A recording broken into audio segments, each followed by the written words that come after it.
Henry Dorley Zoo in Omaha, Nebraska has taken on the Herculean challenge of reverse day and night at the biggest and best nocturnal exhibit in the world. Kingdoms of the Night. But even with all their clamor and hard work, the question is, does this first-of-its-kind habitat really work? Did the animals adapt? And are people actually able to see in the dark? There's only one way to find out. It's time to descend into darkness to see if Dr. Lee Simmons' dream is in fact a working, experiential reality. If you were to come directly in from the outside, you'd be nearly totally blind in here. That's why the Kingdoms of the Night was designed to help day dwellers adapt to the darkness. As visitors make their descent, the light level gets progressively lower and lower until their eyes become adjusted to the dark. But you better watch your step down here, because the exhibit was planned in a way so that you never know who or what you might bump into. There's always something new and different, either a surprise or a little bit of a scare around every corner. Immersion into this nocturnal world begins when visitors come across an unassuming pool that happens to be 16 feet deep and filled with blind cavefish. Of course, any danger of falling in and drowning is just an illusion.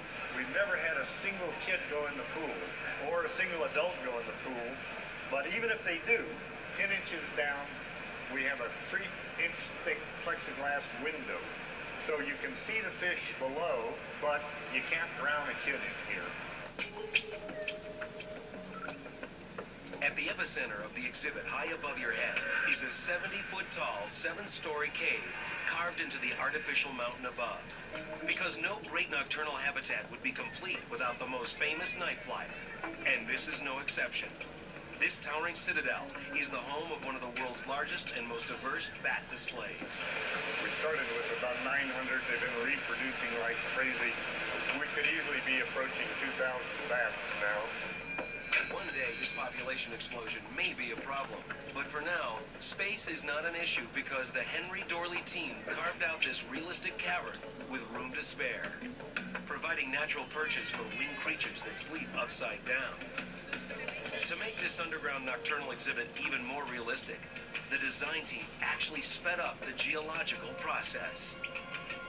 Amazingly, calcified water dripping from the ceiling allows stalactites to grow the same as they would in a real cave, but remarkably at a rate 100 times faster than nature would normally allow.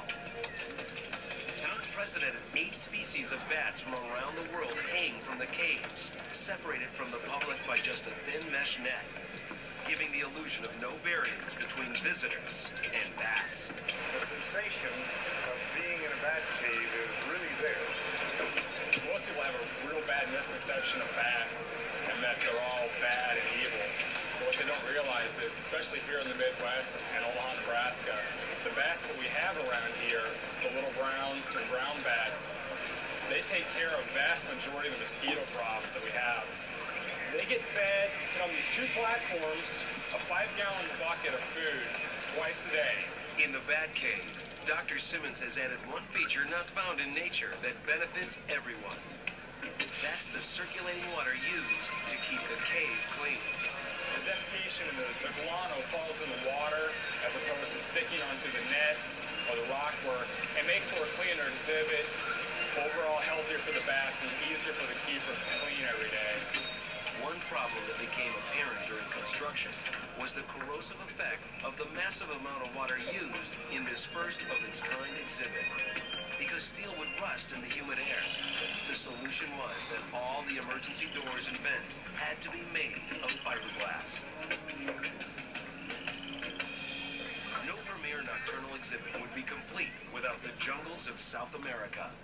And just on the other side of the bat cave, that's exactly what you'll find. One of the things that truly makes this area unique is the use of multi-species exhibits. In the South American exhibit, up to 7 species interact together, especially at feeding time. Hi, Ez. You like a grape? These amazing nocturnal animals wouldn't share a tree branch with each other in the wild, but here they learn to live together. There's no other place where you'll find a tamandua anteater, owl monkeys, and a prehensile-tailed porcupine interacting so perfectly. But even in this man-made Garden of Eden, there has to be some rules. Shan, do you want to race? We do have one rule where we can't touch the sloths. She's really harmless, but sloths are so strong, and they have such, if they grab a hold of you, they really can, it takes quite a bit to get them off. To remind visitors that these creatures of the night are part of our everyday lives, Dr. Simmons created a realistic Louisiana bayou that included a cabin and a dock. And he positioned the Louisiana swamp as the final stop on this nighttime adventure. It's so perfectly designed that you truly forget where you are. This 160,000-gallon, 1/4 acre swamp puts you in the middle of the bayou. Now you get to see the swamp as it was really meant to be seen, you know, as you would experience it if you were walking around in the night in Louisiana.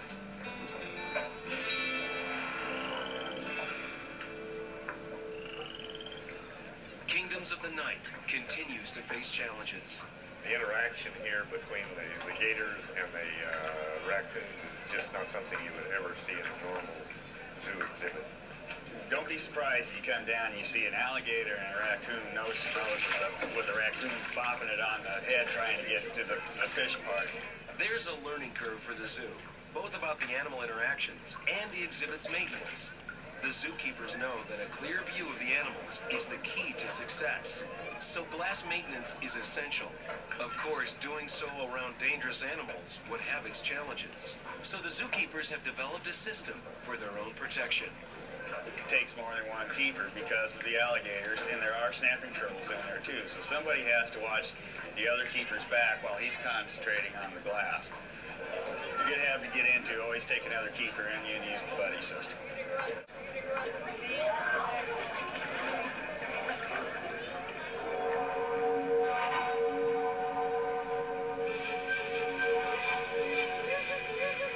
By turning night into day and giving visitors a never-before-seen experience of nocturnal life, the Henry Dorley Zoo in Omaha, Nebraska is an unforgettable exhibit at the Ultimate Zoo. Kingdoms of the Night is absolutely unique anywhere. The good part about all of this is that it works. A total immersion exhibit gives the public a completely different experience than they can get in a traditional zoo, and you feel like you're there.